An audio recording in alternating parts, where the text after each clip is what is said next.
Imagine that you hold the key to your partner's heart. This isn't just any key, it's something even more valuable, the knowledge of how to make them do exactly what you want. Do you think it's impossible? It might sound like magic, but in reality, it's the art of manipulation, and it's something you can learn.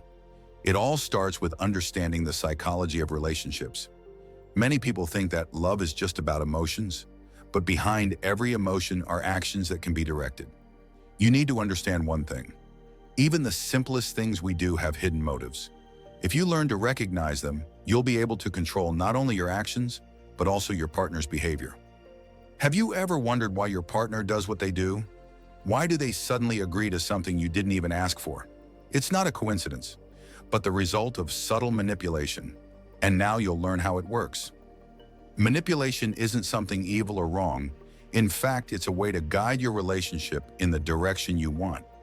The key is to do it with respect and understanding, without crossing your partner's boundaries. Manipulation is an art that allows you to become the director of your own love story. The most important principle of manipulation is understanding your partner's desires and fears. Let's start with desires. What attracts them? What do they want more than anything? Discover this and you'll have your first thread of control. Imagine a scenario where your partner has long dreamed of traveling to a certain country, but lacked the courage or time to take the plunge. Of course, you know about this dream. Now your task is to make them suggest the trip themselves. How? By playing on their desire. Conversations, hints, movies related to that country. All these will plant the idea in their mind that it's their own idea. The second crucial thread of control is fears. People are afraid of different things, and these fears often drive their actions. If you know what your partner fears, you can use it to steer their actions in the direction you want. But be careful, this method requires special delicacy.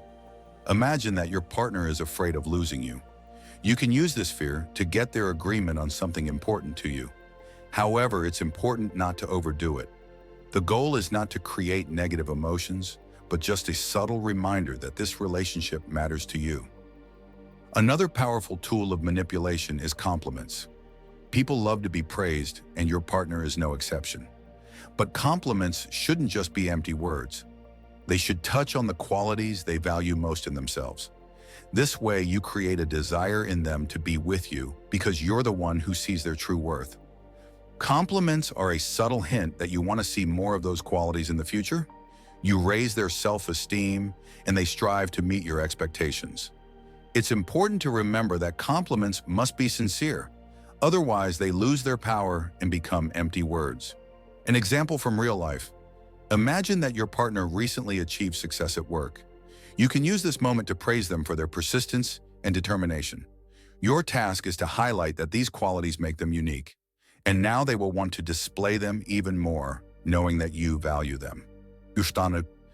Let's move on to another important element, emotions. People make decisions not only based on logic, but also on emotions. So if you want to achieve your goal, you need to learn to manage their emotions. Create the right atmosphere so that your partner feels comfortable and they'll be ready to compromise.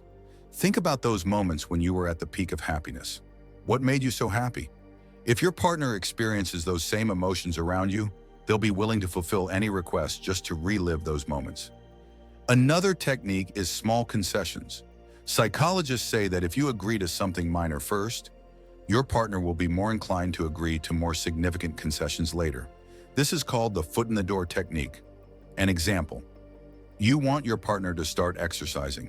Instead of immediately suggesting they go running every morning, start with short walks. Over time, you can move on to more intense workouts, and they'll do it with pleasure because it has become their own initiative. Don't forget the importance of feedback.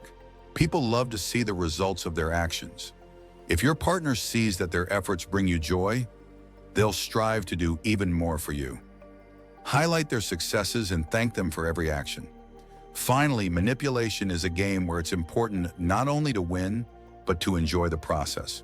Remember, relationships are a two-way process. If you want your partner to do what you want, you also need to be willing to make concessions. An example from real life. If your partner suggests something you don't really like, try to find the positive sides of it. Maybe it's an opportunity to try something new and discover new horizons. This way, you show them that you're willing to support their interests, and in return, they'll do the same for you. To sum up, manipulation isn't something evil or wrong. It's an art of guiding relationships in the right direction, creating a comfortable and harmonious atmosphere for both partners. The main thing is to remember that respect and understanding should always come first. Use psychological tricks wisely, and you'll see how your relationship improves. Your partner will do what you want, because it will seem like their own idea. And in return, you'll not only get what you desire, but also a deeper and stronger bond with them. So now you know how to become a master of manipulation in relationships. Use these techniques with wisdom and respect, and you'll see how they start to bear fruit. After all, everything we do is aimed at creating happy and harmonious relationships. If you enjoyed this video and want to learn more about psychological tricks and manipulation in relationships, subscribe to our channel. Do you think manipulation can be beneficial in relationships? Share your thoughts in the comments below. Give this video a like if you found it useful, and don't forget to hit the bell to not miss our new episodes.